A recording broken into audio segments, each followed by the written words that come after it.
小白、小玉，原来这老魔要找的是他们。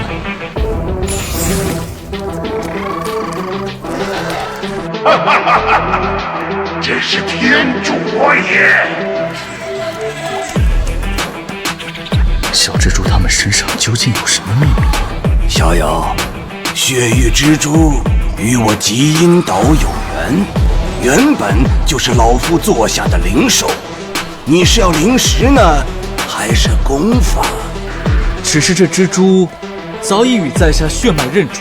血脉认主了不起呀！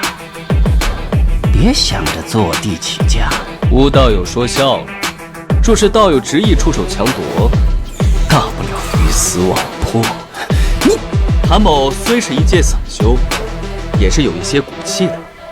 若是老祖不想平白间的血域蜘蛛横尸于此，还是请放韩某离去吧。